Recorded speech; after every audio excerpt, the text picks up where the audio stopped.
All right, everybody, as promised, I am back with a brand new DC update. And before I get into today's update, I do have to acknowledge the passing of James Earl Jones. So for those who have not heard, he did pass away earlier today, and this one hurts.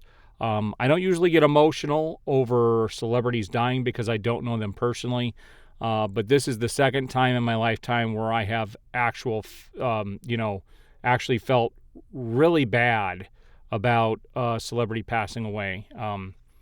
James Earl Jones has been a huge part of my life through Star Wars and also through, a lot of the movies that I've loved growing up. I'm a big baseball fan, so Field of Dreams and The Sandlot, and it's just, yeah, this one hurts. It does. So I just wanted to acknowledge his passing and let everybody know if they did not know that he had passed away. All right, so we're going to get into today's update. And today's update is interesting. I have never seen somebody flip-flop as much as James Gunn does. And I will always criticize him for this. He talked about coming into the DCU and into Warner Brothers, and he was going to be completely transparent with the fans, and he has been anything but. And we're going to actually look at this today because it gets ridiculous, and this comes off of my last true full DC video where I talked about how he said that Creature Commandos was not actually the beginning of, the DCU that Superman was. But we're going to look at just how many times he's flip-flopped just in the last couple of days. Like, this is just crazy. So I believe this was the last thumbnail that I showed picture I showed in the last video. And we're going to look like what came out along with this. This is crazy. So this is James Gunn talking to Entertainment Weekly, and he teases how Creature Commandos kicks off his new DC universe. This is a way for people to just take a little nibble and see what it tastes like. He goes on to say DC Comics covers a wide range of stories and tones, and that it is both their blessing and curse. One reason the company has struggled for so long to build their own equivalent of the Marvel Cinematic Universe is that their characters are much harder to streamline under a single umbrella than the Marvel heroes, which I totally disagree with. Most of whom are based in New York City and were created around the same time by the same handful of people. But now that James Gunn has taken over DC Films alongside producer Peter Safran and is starting a new interconnected fictional universe, he wants to lean into the company's diversity and strangeness. That's why this new franchise is kicking off with Creature Commandos, premiering December 5th, an adult animated series about misfit monsters. Now, this is it, guys. This is why he wants to lean into the company's diversity and strangeness, meaning he doesn't want to focus on the core characters. In fact, there hasn't been any real talk about Wonder Woman. She's missing from any of the projects outside of the spinoff that they're going to do that doesn't star Wonder Woman. James Gunn goes on with his quote here, "The thing I've always loved about DC Comics was that you had your mainstream comics that always ran, but they also had these totally different comics, like Watchmen, The Dark Knight Returns, and All-Star Superman," Gunn tells Entertainment Weekly. "It was different from Marvel in that way. That's something that I really want to retain within the studio, that every project is going to bring a different vision by the artists who are creating it." So again, we're going to get a lot of weird stuff, guys. He's not going to stick to the mainstream. So the chances of ever seeing a real true Justice League, I think, are pretty much out the door without all these weird characters in there, along with the core characters. I don't think we're ever going to get another Justice League movie like we did with Zack Snyder's Justice League. Here's an actual picture from the cartoon. So this is a still right from it. And of course, they're getting drunk, drinking in a bar. Of course, that's James Gunn's style. It says, James Gunn says Creature Commandos is an appetizer for what's to come in the DCU. Superman is the true start of everything. It's a humongous epic. This is a way for people to just take a little nibble and see what it tastes like. There are a ton of fun references to other DC stuff, a bunch of hints for things that are coming, so I think it's just an extraordinarily fun way to start. Fun way to start. It's not going to be fun for kids. That's for dang sure. And it's crazy that that is the project that they're kicking off the DCU with. First, he says it's kicking off the DCU, and then he says Superman is the true start of everything. Both can't be true. And we're going to see how he still flip-flops with this statement as I go through these pictures. Now, there's some interesting stuff going on with Matt Reeves and the Batman universe. There was a co-writer for the Batman, and they're saying that it was painful not to be credited. Someone said, if you think Matt Reeves could never steal a story like he's been accused of, would you turn a blind eye to this? I'm sorry, but the more I learn about him, the more he seems to be a hack. So this comes from Mattson Tomlin at Matt Reeves LA. And it's pretty crazy when you learn and you see some of the stuff that's been posted around Twitter and how a lot of the stuff that was in the Batman has been directly copied from other films. So it says, Mattson Tomlin, who is co-writing the script for the Batman Part 2, alongside director Matt Reeves, also co-wrote the script for the Batman, but you wouldn't know it by looking at the credits. Tomlin went uncredited for his screenwriting efforts. That's pretty crazy stuff. Hopefully he will get his credits for Part 2. James Gunn had discussions with Pom Klementieff about joining the DCU. They spoke about a few characters that Pom can portray, and one of them is Helena Bertinelli, who plays the Huntress. And again, it's weird that we're going to have this whole Batman universe with people like the Huntress in it when we haven't even been introduced to Batman and haven't even been introduced to Robin, let alone any of the other characters yet. So this is coming from My Time to Shine. Hello. Now this is old, but still worth mentioning. I think Chuck Dixon is a legend. And it says, legendary DC comic book writer Chuck Dixon criticizes James Gunn's new DCU slate. Chuck says that James Gunn doesn't know what the audience wants. And I 100% agree with him. Without question, I 100% agree with the fact that the slate is very underwhelming and does not dig into the core of DC and what DC should be and something you could build off of. It's like Gunn wants to do a lot of weird, bizarre stuff. Now, for those who didn't see it, I did do a video and did a quick voiceover. I thought about doing music and doing something funky with the voiceover, but I didn't. If you haven't seen this on Twitter, I did a short here on YouTube. You can see it if you go to my shorts. I thought this was funny. I couldn't help but to do this in regards to James Gunn. I'm going to help them promote this because I like to see people's work at least get displayed. And this is the first time I think the studio has let people actually do what their vision is, good or bad. But it says here from James Gunn, on December 5th, everything will be declassified. The new Max original series from DC Studios, Creature Commandos, premieres exclusively on Stream on Max. I'll have more intel soon. Now, I couldn't believe this when this got released. I don't know how the investors are even allowing this to happen. But Warner Brothers is expanding to Vegas. The Hollywood 2.0 expansion is very, very real. Warner Brothers Entertainment has committed to build and operate a 32-acre film and production studio in Las Vegas. Warner Brothers will also participate in development and education for the future film and production professionals of tomorrow, starting at K-12 and through college internships through UNLV. This is a major step to not just Hollywood 2.0, but a better Hollywood and film production industry centralized in Las Vegas. I know that we're also getting, here in Arizona, we're getting a large movie studio as well. So here's everything that's falling under Warner Brothers. So it says Warner Brothers Entertainment, Inc., or Warner Brothers Discovery, is an American film and entertainment studio that operates in many locations around the world, including the United States, the United Kingdom, and other countries. First, in Burbank, California. The 142-acre Warner Brothers studio complex in Burbank is considered one of the world's top motion picture and television production and post-production facilities. It has 29 sound stages, including one of the world's tallest stages, and a variety of exterior sets. You also have Warner Brothers Studios Leviston, UK. This 160-acre production facility in the UK has some of the country's largest sound stages and tanks. It has been used to produce many acclaimed Warner Brothers movies, including the Harry Potter films. Also in New York, Warner Brothers Studio Operations has facilities in New York that offer post-production services.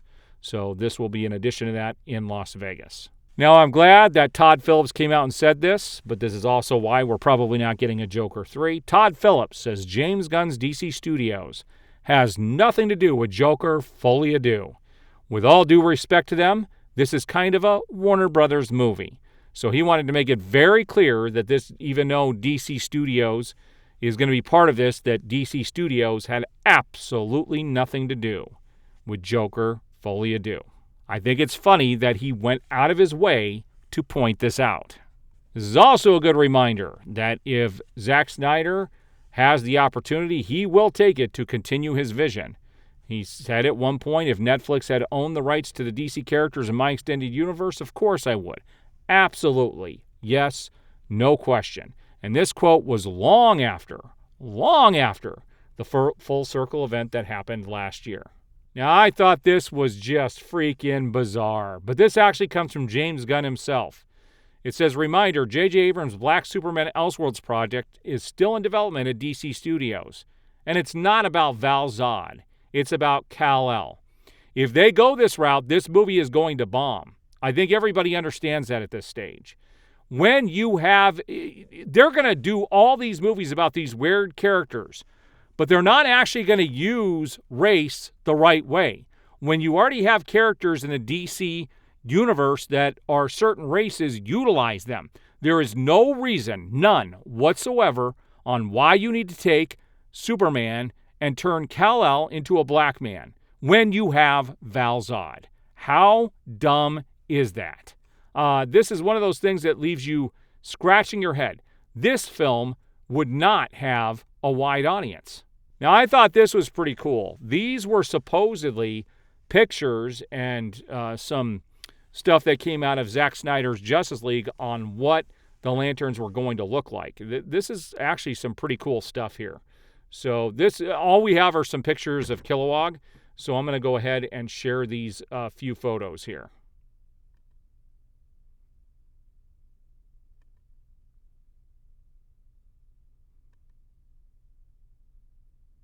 Yeah, it's pretty snazzy looking. I'm not going to lie, that would have been cool. So here it is. It says Green Lantern Kilowog official concept art for Zack Snyder's Justice League by Konstantin Sakaris. Pretty cool stuff. Now, I thought this was interesting. There's some speculation on this possibly being Bruce Wayne, but it says a significant DC character will appear in Superman and Lois Season 4. There is a pretty significant character from the comics that we're actually surprised that we were able to use, and it's pretty soon in the season. You'll hear the name drop, then start hearing the name drop more, and then you see that person eventually. That would be pretty dang cool, I'm not going to lie. Now, these are all just rumors at this stage, but it says there have been recent rumors that Chris Evans could play Deathstroke in the DCU. Would you like it? If there is already talk of casting for Deathstroke, the project that aims to be his first appearance in Peacemaker Season 2, would you like it? I don't know. I don't know. This to me is, I'm neither for this or against it. It just seems weird. All right, now, don't look at this. I don't want to look at this as a thing knocking, the way this comic is. Somebody posted this and put Superbag instead of Superman. But again, the art. This is what I'm getting at. All of the art, and I've made this criticism in previous videos, that all the fan art that you see coming from this movie shows the suit as skin tight. And it's not. And there's no guarantee and there's no proof that they're going to fix it in post. I believe, with as wrinkled as the suit is, that that's the way it's supposed to be. I can't believe that they would take the time to take out all of those wrinkles in post. That would be a complete waste of money when you could have just made the suit tight-fitting to begin with. Now, this is pretty cool. Michael Keaton on returning as Batman while promoting Beetlejuice. He said, "You never know. Batman Beyond." That's what everyone's hoping happens with this. That's what everyone is hoping will happen with this. We shall see in the future. Now, this came across last night. I was having some stomach problems, and I was up in the middle of the night going through stuff, and I came across this and saved it. And I got to point out, this is a blatant lie by Variety.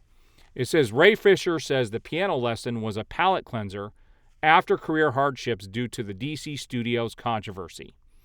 And no, it's not about the DC Studios controversy, because when this all happened under Whedon and Hamada, DC Studios didn't exist. There was DC Films, but not DC Studios. Two separate things entirely.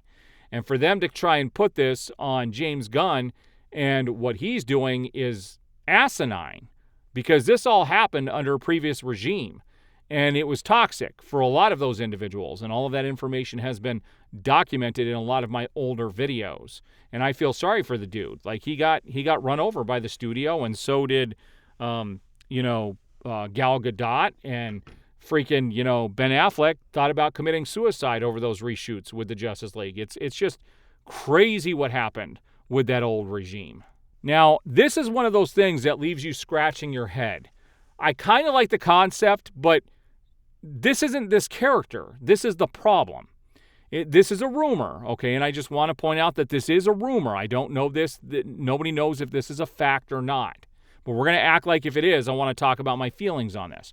It says, Plastic Man is aiming to be an epic body horror movie directed by Darren Aronofsky for DCU. How weird would that be? That's not that character. If he was going to do something, have him do something, like Swamp Thing. But I haven't ever known Plastic Man to be even anywhere near the level of a horror movie. Like, that just seems bizarre. And it's, again, if this is where they're going, I really think they're going to be messing up this DCU quite a bit very quickly. All right, so here we go. Here's some more of that flip-flopping with James Gunn. He says, someone asked, is this canon? And he's talking about Peacemaker, or not Peacemaker, but Creature Commandos. He said, is this canon to the new DCU Cineu? Can't follow along with any of this stuff anymore. Starting with a very clear timeline of the films and TV shows would be a good start. A website, a clear timelines graphic on socials, anything. And this is showing you kind of the frustration that myself and others are having with this. He's not making it clear, and he hasn't made it clear. His response is, and this contradicts what he said with EW, that this is first. So he's saying that, yes, Creature Commandos is the first DCU project, and that Superman is second. It's a lot. He's going back and forth with this, and he's not making things very clear. And I'm not sure why they're not wanting to really promote Creature Commandos. But the other thing I wanted to point out, and I forgot to do this when I had the Creature Commandos graphic up, James Gunn is already promoting Creature Commandos more than he did anything for the Penguin or for the Joker 2. He is like, he's promoting. But again, anything else that's outside of his projects, he doesn't really care about. And here's the rest of that post. James Gunn reconfirms that Creature Commandos is the first project in the DCU. Last photo I have for you today is the first look at Millie Alcock getting ready and getting prepped to film Supergirl, Woman of Tomorrow. So you can see that her hair is dyed, and you kind of get an idea of what she might look like as Supergirl. They are definitely going to go all out and make this a very weird movie if they're basing it off of the comic they say they're going to do. And again, it's not going to be for mainstream audiences. This is not going to be for kids.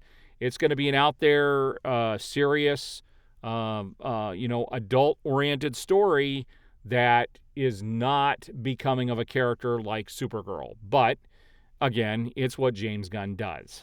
All right, so there you have it, guys. A lot of stuff to go through today. A lot of interesting stuff has popped up since my update the other day, and I'm going to continue to cover this stuff for you guys. So if you stick to my channel, you're going to get it all. What do you think about Superman being a humongous epic? I would like to believe that that's true, but I don't believe what James Gunn says.